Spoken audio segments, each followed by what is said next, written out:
¿Qué tal? ¿Cómo está? Muy bienvenido a este ciclo de conversaciones que estamos teniendo sobre distintos aspectos que tienen que ver con la crisis climática en este espacio que hemos llamado Cómo enfrentar la crisis climática, este ciclo de conversaciones del Observador con expertos de la Pontificia Universidad Católica de Valparaíso. Partimos hablando sobre energías renovables en el primer programa y hoy día vamos a estar conversando en torno a otro tema muy interesante, a cómo se van haciendo poco a poco inteligentes las ciudades a través de una herramienta tan importante como lo es la electromovilidad. ¿Y con quién vamos a conversar hoy día acerca de este tema? Es con el académico de la Escuela de Ingeniería en Construcción de la Pontificia Universidad Católica de Valparaíso, Álvaro Peña, a quien quiero darle inmediatamente la bienvenida a este ciclo de conversaciones. ¿Cómo estás, Álvaro? ¿Cómo te va? Muy bien, buenas tardes. Muchas gracias, Claudio. Encantado de estar con ustedes y tratar de aportar desde nuestro conocimiento y la experiencia de lo que llevamos avanzado ya en este tema.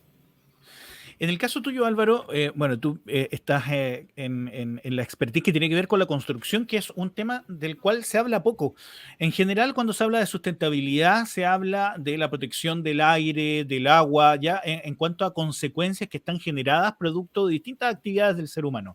Pero en materia de construcción, y cuando hablo de construcción me refiero a la construcción misma como inmuebles, pero también al diseño de la ciudad, a cómo funcionan las ciudades. Desde esa perspectiva, ¿cómo se entiende la sustentabilidad o cómo se aplica la sustentabilidad cuando se habla de planificar la construcción o el mejoramiento o la actualización de una ciudad? Bueno, en ese sentido, existían muchas definiciones que en cualquier obra, en cualquier proyecto, mi área son las infraestructuras y las infraestructuras en general para todos estos, para paliar estas crisis o para enfrentar estos grandes desafíos, pero podríamos decir que las Naciones Unidas en el 2015 generó una definición donde se habló del desarrollo sostenible. ¿Ah? Y en este llamado de las Naciones Unidas, un llamado universal, principalmente medidas que pongan fin a la pobreza, protejan el planeta y garanticen a todas las personas gozar de paz y prosperidad. Esa fue como la gran definición que puso las Naciones Unidas en sus objetivos de desarrollo sostenible. Entonces, quiero ir en esta línea porque cualquier obra que se construya tiene que tener tres variables. Una variable ambiental, que sea respetuosa con el medio ambiente. Lo que decía, protejan el planeta. La siguiente variable es la variable económica técnica, que sea rentable, en el que no nos gastemos la inversión de un año solo en una obra, por ese sentido, que haya un equilibrio justo. Y por otro lado, que tenga una variable social. O sea, principalmente que va en el centro de la persona y su bienestar. Esto es muy importante, Claudio, porque tiene que ver con cuando nosotros planteamos una obra, lo estamos viendo actualmente, críticas a algún proyecto, puede ser porque una de estas tres variables no está en equilibrio. La idea es que aproximadamente las tres tengan el mismo peso dentro de este desarrollo, o sea, un tercio, un tercio y un tercio. Lo que no puede ser que un proyecto actualmente minimice una de estas tres variables y maximice las otras. Por ejemplo, que la variable económica sea la predominante frente a la ambiental o lo social. Pero en ese sentido también, que no una variable ambiental y una variable social se coma o sea muy grande respecto a las otras. Ese es el desarrollo sostenible. Que las, No, las, perfecto. que las obras traten de enfrentar a estos tres campos de forma equilibrada. Lo que pasa es que tiene mucho más vigencia esta pregunta hoy día, porque antes había un protagonismo importante por parte de quienes dirigían las ciudades, por parte de las municipalidades, por parte de quienes estaban las autoridades, y si bien hoy día eso se mantiene desde el punto de vista formal, eh, las empresas inmobiliarias han ido generando desarrollos en ciertos sectores de la región, por ejemplo, donde la inversión es la que termina predominando a la hora, por ejemplo, de dar la fisonomía a una comuna. Porque se suman en distintas etapas de un mismo proyecto habitacional y eso requiere soluciones viales, requiere una forma de distribuir temas de consumos de agua, etcétera. Y muchas veces hay gente que siente que la variable que ha primado a la hora de construir barrios, poblaciones, etcétera, ha sido la variable comercial en detrimento de la variable ambiental. ¿Cómo se puede generar un equilibrio en ese sentido? ¿Quién se tiene que empoderar más o qué está faltando a la hora de hacer planificación, sobre todo del crecimiento urbano, que está muy vinculado a los proyectos desarrollados por empresas inmobiliarias y con, de repente, con pocas herramientas o no suficientemente, no herramientas suficientes o no suficientemente actualizadas por parte de los municipios para hacer que el crecimiento urbano, el desarrollo urbano sea sostenible, sea ordenado, tenga mayores niveles de planificación, para considerar estas tres variables de las que hablas tú? Sí, es un tema complejo, es un tema que como país se ha ido avanzando bastante respecto a tener indicadores y normas y códigos que sean transversales. Hay bastantes instancias para, dependiendo de los tipos de proyectos, hay participaciones ciudadanas, hay declaraciones de impacto ambiental, estudios de impacto ambiental, hay regulaciones urbanísticas respecto a los metros cuadrados, hay permisos de obra, o sea, existen varios instrumentos. El tema es también que hay que ir avanzando de acuerdo a las nuevas necesidades que tiene el país y que tiene el mundo, y en ese sentido aparece este aspecto del calentamiento global que era en su comienzo y el cambio climático. Por lo tanto, estas variables han empezado a incorporarse adicionalmente a las que ya teníamos antes. No hay que perder de vista que este calentamiento no global que nosotros teníamos antes principalmente iba en la línea de lo que era la temperatura de la superficie de la Tierra, cómo iba su incremento. Pero posteriormente, con este incremento, se empezaron a ver efectos secundarios. Y esos efectos secundarios empezaron a generar unas grandes amenazas y unas grandes problemáticas, dentro de ellas la cantidad y la calidad de agua, que lo hemos visto. Por otro lado, las especies marinas y terrestres, cómo se ha empezado a ver afectadas. Tocaste un tema candente, el tema de las dunas, por ejemplo, las áreas verdes, cómo se han ido empezando a disminuir. Por otro lado, las producciones agrícolas también se han disminuido muchísimo, y en ese sentido se ha creado, no sé si lo tienen ahí en mente, pero lo que es el Acuerdo de París, ese Tratado Internacional del Cambio Climático, Sí, claro. que es un acuerdo vinculante, ¿ah?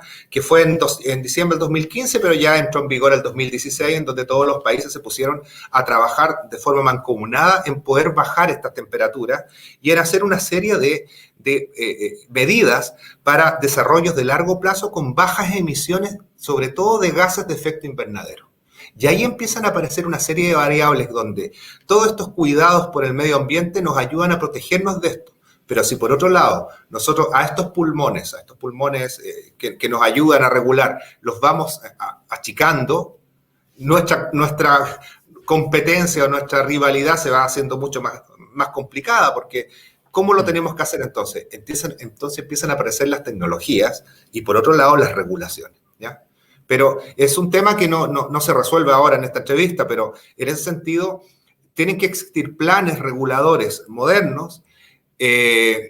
Con las gobernaciones regionales yo creo que se está dando un impulso, pero también hay que tomar las diferenciaciones que tienen las regiones y las ciudades. No es lo mismo una obra costera, una ciudad costera, una ciudad metropolitana o una ciudad más cordillerana, y por otro lado respecto a los climas, ¿eh? Un clima desértico, un clima mucho más mediterráneo.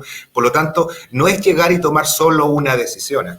Y en ese sentido existen en nuestra reglamentación, una reglamentación ambiental que reconoce esto. Separa al país en zonas, existe un tribunal ambiental y existen una serie de estamentos que regulan este tipo de inversiones para que efectivamente no pase lo que tú estás diciendo. Claro, para que no se frene este crecimiento urbano, porque digamos, si es que todo el mundo tuviera resuelto su problema habitacional, uno podría decir, bueno, quizás estamos pecando de exceso porque la demanda no dice relación con la oferta, pero no es así. Todavía hay muchas familias que requieren espacios habitacionales y por lo tanto esa necesidad, mientras exista, se requiere un ordenamiento en materia del crecimiento habitacional y urbano de manera importante. Quiero además mirarlo desde otra perspectiva, porque estamos en una región que suele ser bastante innovadora en su historia. Quizás nos hemos olvidado de eso. En el caso particular, ponte tú, de Valparaíso, de lo que significa la zona interior, tenemos un Valparaíso que, por ejemplo, creó túneles de conexión hacia un ascensor para subir a las zonas altas. Ya los ascensores son una innovación tecnológica de su tiempo.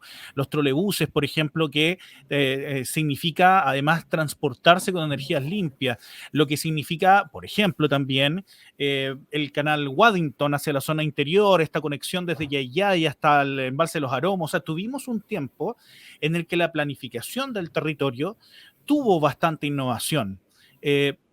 ¿Cómo ves esto en la actualidad? ¿Seguimos siendo innovadores en materia del ordenamiento territorial? Y ahí yo quiero engancharte con un tema importante: cómo se incorporan tecnologías nuevas, como por ejemplo la electromovilidad, en una región que ya ha tenido electromovilidad incluso mucho antes que otras ciudades, y que a veces hay que recordarlo. Lo que pasa es que se nos olvida porque lo vemos tan cotidiano que no lo reconocemos como un atributo propio. Interesante el punto y estás bien documentado, efectivamente. Una de las particularidades que tiene esta región, la región de Valparaíso, y yo siempre lo comento en las conferencias y en clases, es que es como un pequeño Chile, ¿ya? Tiene puertos, tiene pasos internacionales, tiene montañas, nieve, minería, frutas, vinos, todo tipo de industrias. Podemos competir más o menos con cualquier otra región. Algunas nos ganarán en el norte en minería, pero esta región también tiene minería. Los puertos más importantes los tenemos en esta región. Entonces, eso hace que esta región tenga una característica especial, y además por su inmigración se generaron una serie de alianzas socioculturales y una relación internacional que yo creo que fue muy positiva. Los puertos dan mucho de eso. Por lo tanto, te faltó decir además que la ciudad de Valparaíso en los 80, sobre todo el plan, la iluminación pública se hacía con electricidad que se generaba del vertedero de Valparaíso.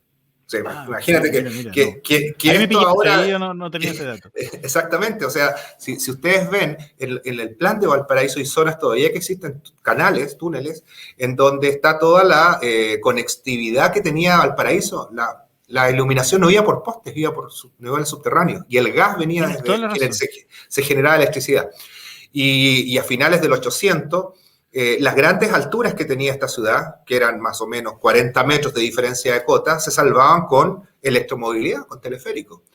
Elementos que no contaminan, que generaban menos ruido que los otros tradicionales. Por lo tanto, yo creo que esta región en particular tiene esta ventaja, y yo creo que no la ha perdido. Y además, en esos años, sin la presión de esta convención, de este tratado, de este acuerdo de París, incluso tenemos otro aspecto además, que tiene que ver con producto del cambio climático. Se han empezado a generar una serie de desastres, como hemos visto. Esos son los efectos derivados de este cambio climático. Y para eso existe una oficina en las Naciones Unidas que ayuda con directrices respecto a la reducción de desastres naturales. Por lo tanto, nosotros los hemos visto como región: los incendios, las marejadas, la escasez hídrica, las aluviones. O sea, como región lo hemos sufrido. Por lo tanto, yo creo que en estas amenazas aparecen muchas oportunidades que tenemos como región. Por ejemplo, energías mareomotriz, energías eólicas que ya hemos trabajado. Nosotros como universidad hemos trabajado en muchos proyectos, hemos participado en los proyectos de teleféricos en Valparaíso, en Quilpué, en la alcaldía pasada, se trabajó en un trazado muy social para algunas zonas pobladas densamente para poder acceder al eje principal, que es el Metro Valparaíso. Otro proyecto importante, el Metro Valparaíso, que pasa por zonas a nivel subterráneo, por ejemplo. Entonces, yo creo que las oportunidades son bastantes. Si se dan cuenta, casi todos los edificios nuevos actualmente cuentan con sistemas de iluminación o de electricidad a base de energía solar. Eso es muy bueno también, porque eso regula también el consumo y ayuda con estas energías renovables no convencionales. Y en ese sentido, en ese mismo aspecto, en una ciudad que ha sido innovadora mucho antes que tuviéramos este debate sobre cambio climático, cuando el cambio climático no era un tema, uno podría hacer que Valparaíso, las estructuras de canalización de aguas para la agricultura, etcétera, etcétera, en siglos pasados incluso fueron muy innovadoras, pero a veces a uno le queda la percepción de que hemos dejado un poco de lado esa capacidad de innovación. O sea, si nosotros hoy día tenemos esta característica que tú describes, que es como un pequeño Chile, debiéramos ser muy líderes en materia de aplicación de nuevas tecnologías como las energías renovables no convencionales, como la electromovilidad, etcétera, etcétera. ¿Qué evaluación tienes tú en torno a cómo nos estamos portando, si mantenemos esa identidad innovadora o nos olvidamos un poquito y tenemos que recuperarla? A ver, yo creo que siempre lo que se hace es poco, ¿ah? Pero yo creo que hemos avanzado, ¿ah? Tenemos, por ejemplo, el viaducto y todo el acceso de la pólvora al puerto. No sé si te recuerdas cómo se accedía antes al puerto, con todos los camiones bajando por Santa Rosa. Ahora no hemos olvidado de los camiones al puerto, ¿ah? Esos Sí, ingresan claro. por una zona totalmente alejadas de las zonas urbanas. Por otro lado, toda la protección que se estaba haciendo en el borde costero por los problemas que teníamos nosotros con estos eventos naturales también ha sido importante, se sigue trabajando en ello. Se acaba de aprobar la primera licitación en Valparaíso de buses eléctricos. Importante actualmente un bus eléctrico con una tecnología de punta, sin ruido, sin contaminación, que además con un equipamiento increíble. Yo creo que eso también hace no más de un mes se acaba de aprobar. Tenemos la extensión del metro, que ya está llegando a La Calera, que es otro proyecto importante, pero efectivamente faltan más. Y en ese más, yo creo que este nuevo impulso, esta unión de la región, esta descentralización, yo creo que también nos puede dar un valor. Sobre todo porque este tipo de proyectos nacionales entran en una serie de ponderaciones con proyectos en otras regiones. Entonces, al final, ganan los que tienen mejor rentabilidad social o que a lo mejor tienen un mejor beneficio social y económico a corto plazo. Y en ese sentido, ahora, como región administrado en nuestros problemas regionales, yo creo que nos podemos ver fortalecidos. Sí, claro, porque Y tomando en cuenta que tenemos como nuestra gran prioridad actualmente la escasez de nuestros recursos hídricos. O sea, el déficit del agua potable rural yo creo que es el primero en esta región. yo te voy a preguntar, a vuelta de un pequeño corte, respecto de cuáles son las soluciones tecnológicas que podrían haber justamente por esa línea, y también si es que hemos empezado a planificar muy en corto. Eh, a veces echamos de menos ese Estado que planificaba como más a largo plazo. Y hoy día la realidad política político-administrativa, me refiero, municipios con 4 años, gobiernos con 4 años, quizás han alejado un poco esa idea que había antes de planificar los territorios con un poquito más de mirada a largo plazo. Vamos a hacer un pequeño corte, Álvaro, muy cortito, y volvemos a conversar contigo. Me tomo de estas preguntas y te voy a seguir haciendo otras ya vinculadas con el tema de la electromovilidad. Perfecto. Un corte y volvemos.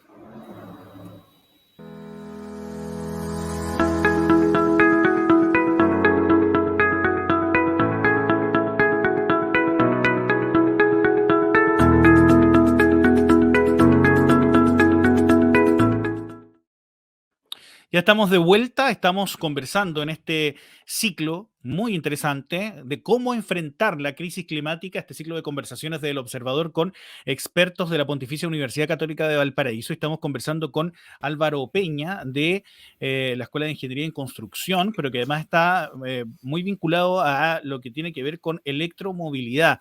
Y en esta segunda parte de la conversación yo quería justamente preguntarte en torno a qué es lo que se entiende por electromovilidad, porque cuando uno habla de electromovilidad, casi lo primero que se te viene a la cabeza son como los vehículos eléctricos o el auto eléctrico, digamos, pero entiendo yo que electromovilidad en materia de planificación de una ciudad es bastante más amplio.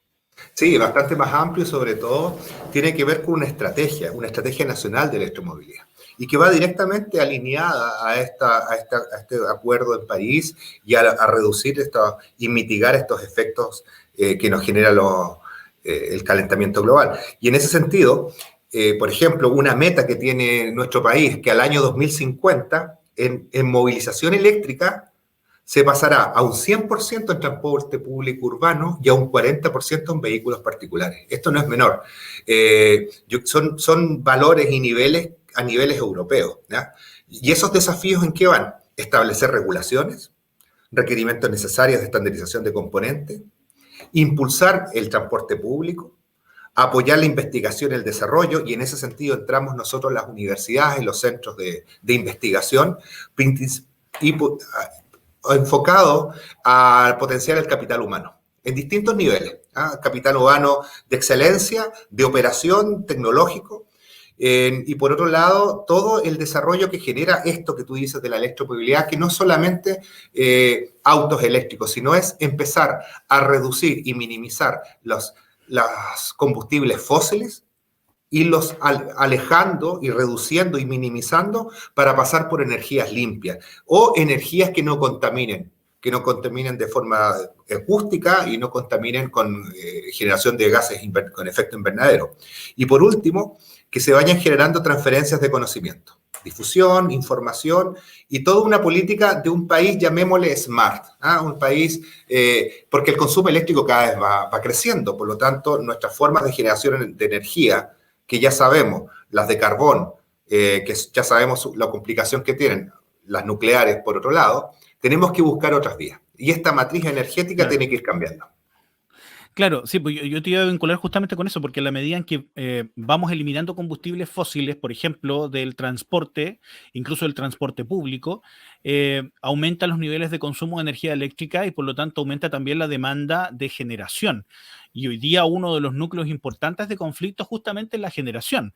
¿Cómo estamos generando? ¿Cómo está diseñada nuestra matriz que durante tanto tiempo ha estado basada también en combustibles fósiles, en carbón, en petróleo diésel, con termoeléctricas de ciclo combinado donde se combinan también estos espacios entre vapor de agua, gas natural, etcétera?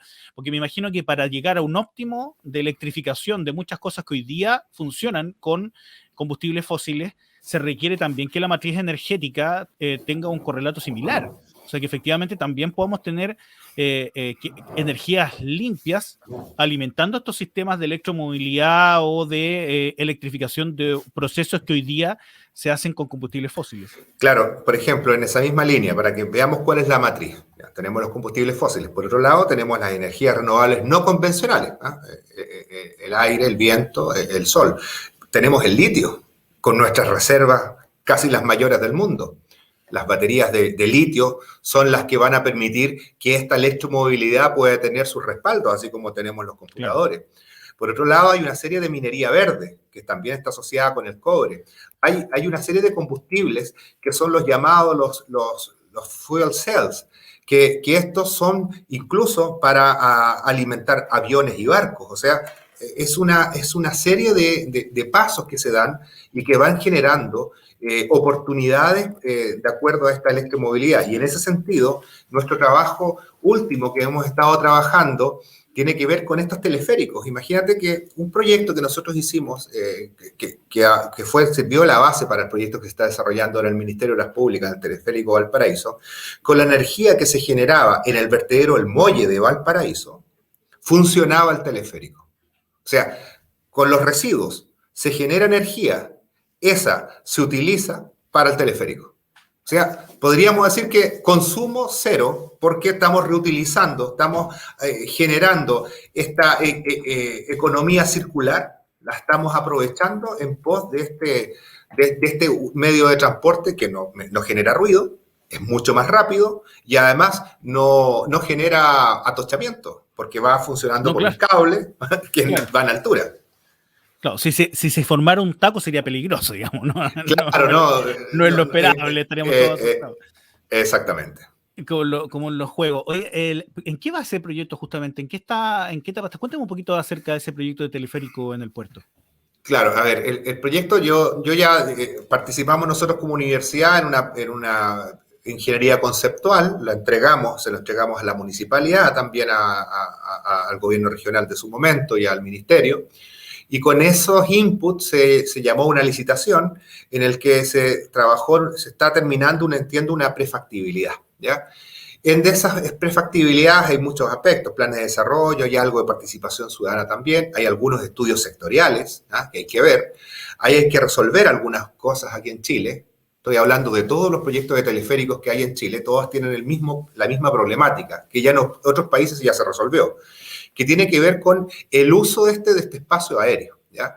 Porque, como uno bien sabe, el bien nacional de uso público, que sería una avenida, el teleférico puede ir por arriba de esa avenida sin ningún problema. Pero, ¿qué pasa cuando tiene que ir por arriba de una casa o arriba de un edificio?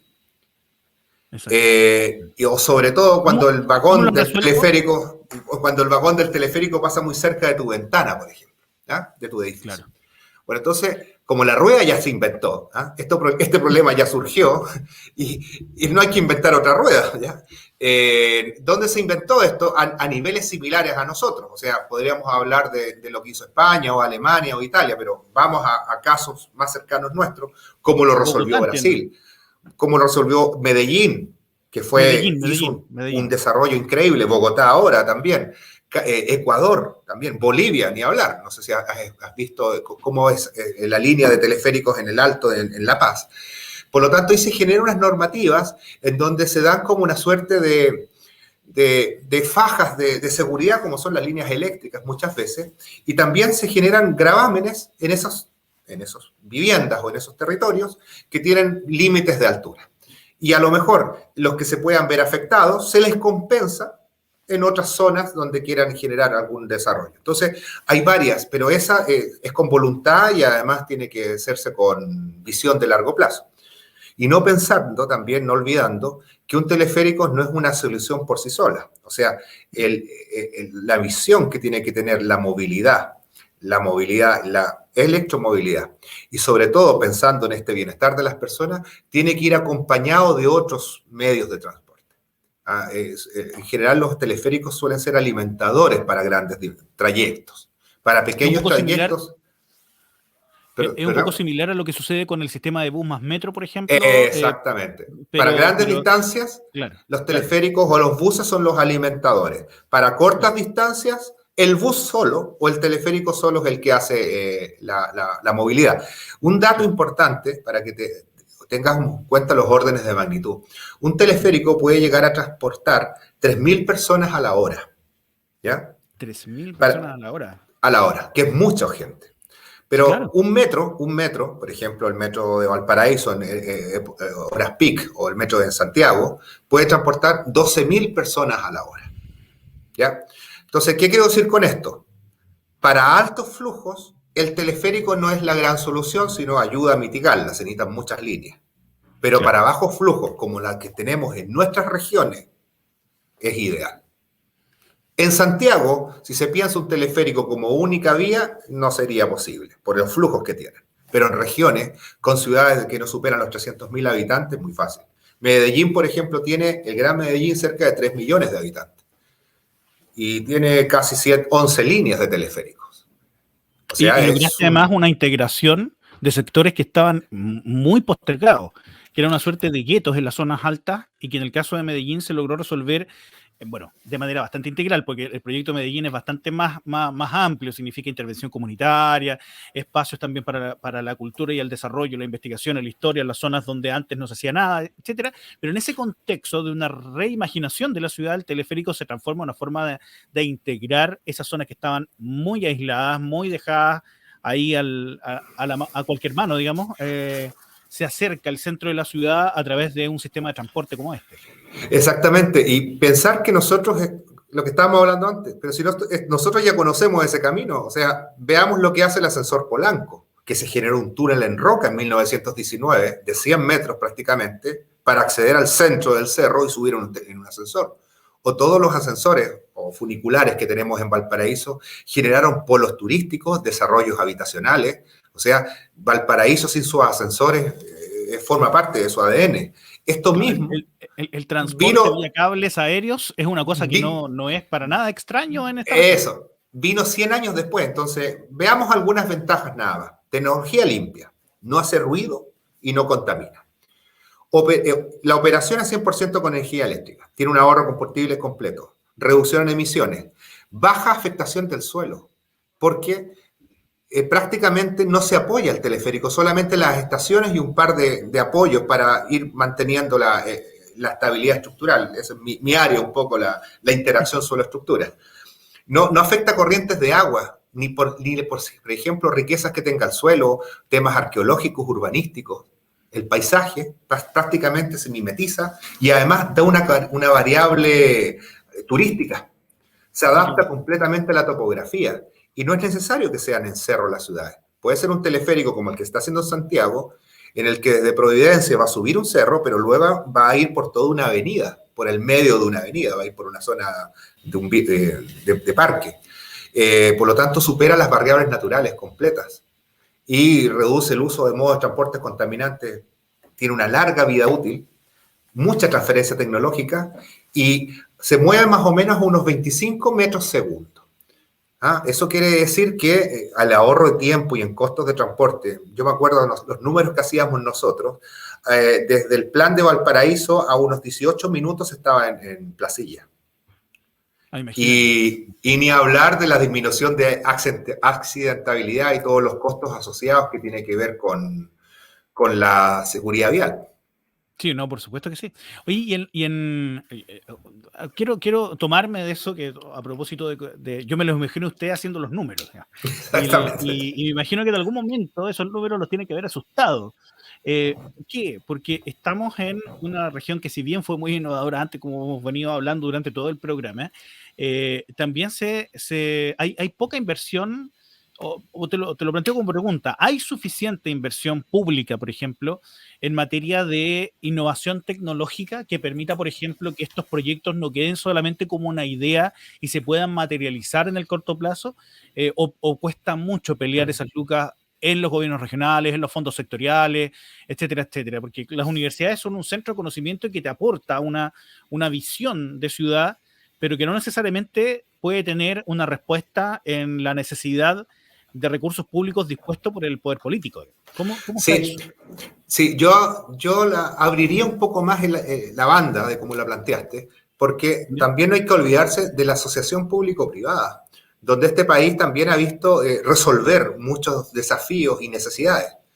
Entonces, en la línea de lo que son las concesiones o incorporación de privados o grupos internacionales a este tipo de proyectos, estos recursos públicos que son tan escasos, yo creo que pueden apoyar a este tipo de proyectos, pero yo creo que este tipo de proyectos tiene que ir a asociaciones público-privadas, que tengan una rentabilidad, que se paguen en el tiempo, en que se controle sus flujos, sus pasajes, que se paguen, que respeten el medio ambiente y que sean obras de calidad.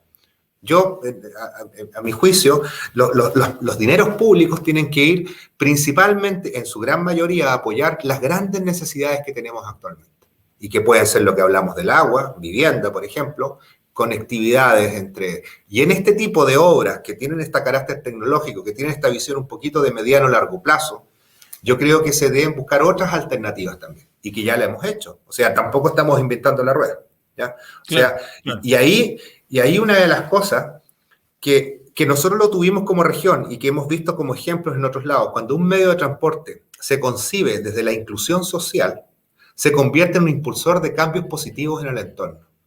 Y ahora, estas zonas que hemos visto alejadas, donde el transporte público no llega o que hemos visto que, la verdad, se han visto segregadas, lo que hace este tipo de medios va a donde ellos y abre y genera nuevos espacios. Los hicieron los ascensores de Valparaíso.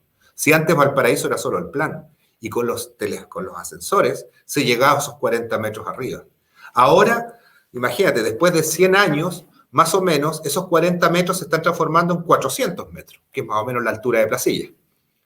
Pero esto lo podemos llevar a otras ciudades, Quilpué, Villa Alemana, mismo Limache, San Felipe, Los Andes, y si lo llevamos a ciudades, por ejemplo, como Coquimbo, nosotros trabajamos en un proyecto en Coquimbo, también estuvimos haciendo algo en Antofagasta, Iquique, Puerto Montt, o sea, y además tiene una línea que también lo hemos visto en Chile y que lo vemos actualmente en Valparaíso, que tiene que ver con el turismo. Hay un teleférico en Santiago operando, que es un teleférico turístico, que también da una revitalización a esta zona. Por supuesto que sí. Oye, nos queda poquito tiempo, pero en materia de agua, que es el gran desafío que tú mismo planteabas, y que bueno, es el acuerdo absoluto que hay por todos lados que el tema del agua es el gran tema de la región, junto a otros, por cierto, pero el tema del agua es muy fundamental.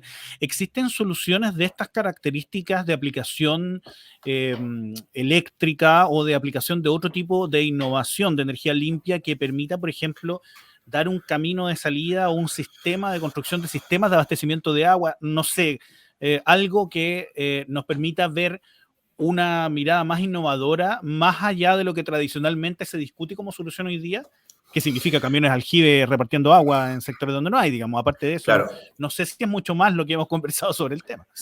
Sí, yo creo que el agua tiene varias variables, o sea, necesita una de corto plazo. A lo mejor el teleférico no es una medida de corto plazo, puede ser de mediana, pero el agua tiene una medida de corto plazo. Y esta de corto plazo efectivamente la estamos viendo con los camiones de aljibes y con la regulación. Por un lado, evitando la extracción desmedida que se está viendo.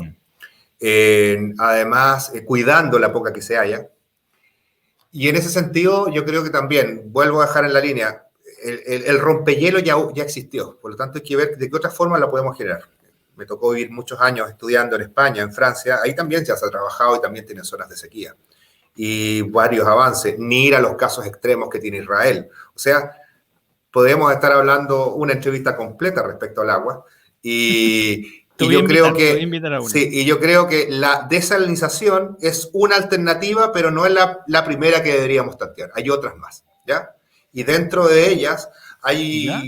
Otras, ahí donde se pueden incorporar tecnologías, tenemos que buscar, tenemos que aprovechar la que tenemos que regular, tenemos que cuidar la cantidad de agua que se va al mar, tenemos que aprovechar mejor los ríos, tenemos que blindar mejor los ríos, tenemos que hacer algo con respecto a los desastres, cuidar el tema de los deshielos. O sea, hay una serie de caminos que se pueden tomar antes de llegar a esta última acción, opción, que es desalinizar o traer agua desde Chiloé hacia acá. O sea, esas son como las medidas extremas. ¿Verdad? Existen los trasvases.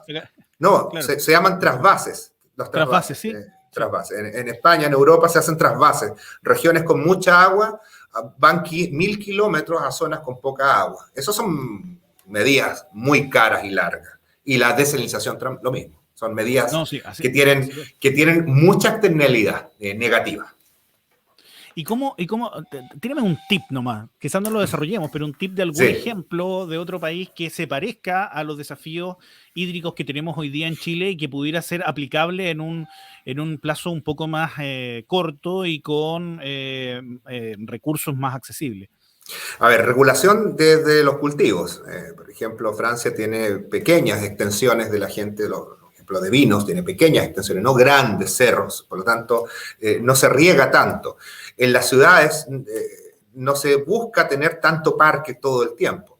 Y los aprovechamientos de las aguas de los ríos no llegan, los ríos no caen todos al mar, o sea, el agua se ha ido aprovechando para que no se vuelva todo hacia el mar. Por otro lado, sistemas de extracción, detección de nuevos acuíferos, protección de los acuíferos existentes. La construcción de embalses, por ejemplo, es muy importante. La construcción de embalses regula muchísimo. Nosotros como país avanzamos mucho en ella y la dejamos ya.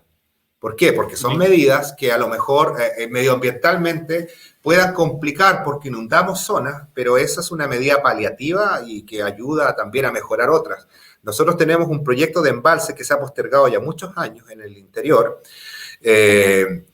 No sé si lo conoces, pero se ha postergado mucho porque algunos propietarios, algunos regantes han puesto trabas porque claramente le han expropiado zonas de sus terrenos. Hay que dar otra mirada, una mirada. Exactamente. Nosotros como país teníamos muchos embalses. En el sur de Chile, donde yo soy, hay muchos embalses y han funcionado súper bien y han regulado y han ayudado a esto. Ahí te di como tres, pero podríamos desarrollarlas muchas más. Pero... No, me imagino que sí. Y también cambiar un poco la mirada y ser un poco más abierto a situaciones que cuando estamos en situaciones de crisis, como una crisis hídrica, las soluciones se generan porque existe un problema. Y a veces como que se nos olvida. Vamos a construir un embalse y nos preocupamos muchas veces de los efectos negativos de esa construcción, pero nos olvidamos de que eso se produjo a propósito de una crisis y por lo tanto es una solución que la situación está demandando. No es porque lo hayamos elegido porque sí. Y eso es lo que te decía, Claudio, con respecto al desarrollo sostenible. Cuando la variable ambiental o la variable social crece demasiado o por muy, muy grande respecto a las otras dos, tampoco es bueno. O sea, la variable ambiental está bien, pero ojo, tenemos un problema mayor. Y el problema mayor es las personas que no tienen agua para beber. Exactamente. Interesante esa mirada, porque es otra mirada de la que se habla bastante poco, esos equilibrios que se requieren a la hora de evaluar soluciones y caminos que se pueden seguir para hacer esos equilibrios tienen que ir para todos lados. No pueden ser solamente para un lado. Claro. No, porque si no claramente caemos en otros problemas y nos quedamos estancados en la búsqueda de soluciones. Eso es. Quiero agradecerte, Álvaro Peña, la posibilidad de conversar con nosotros en este ciclo de diálogos que estamos sosteniendo sobre crisis climática en estas conversaciones entre el Observador y la Pontificia Universidad Católica de Valparaíso, que es la que presenta este espacio a quienes queremos, por cierto, agradecer la confianza que han tenido en las plataformas del Observador para que usted pueda ver estos programas y también leerlos, porque esto significa que también mañana viernes usted va a poder leer esta entrevista, una síntesis de esta entrevista en la edición impresa del Observador y, por cierto, también en nuestras plataformas digitales. Así que muchas gracias, Álvaro, por conversar con nosotros. Encantado, Claudio. La verdad que una conversación muy agradable. Me sentí muy a gusto y encantado de colaborar nosotros como institución, como universidad, en estos temas regionales que yo creo que son importantes. Y nada, gracias. La verdad que ha sido un gusto haber conversado contigo. Muchas gracias, Álvaro. Ahí teníamos a Álvaro Peña, académico de la Escuela de Ingeniería en Construcción de la Pontificia Universidad Católica de Valparaíso, entidad que es la que presenta este espacio, la PUCB, que está presentando este ciclo de conversaciones. Este es el segundo capítulo donde nos sentamos tranquilamente a conversar para poder analizar distintos aspectos de cómo enfrentamos esta crisis climática y desde la perspectiva de las soluciones a corto, mediano y largo plazo, porque es una conversación regional muy, muy necesaria. Le agradecemos su sintonía como siempre. Sigue conectada a las plataformas y conectado a las plataformas de El Observador, tanto El Observador impreso como las plataformas digitales, Radio Quillota y Radio La Calera. Así que los invitamos a seguir conectados con nosotros. Que le vaya muy bien.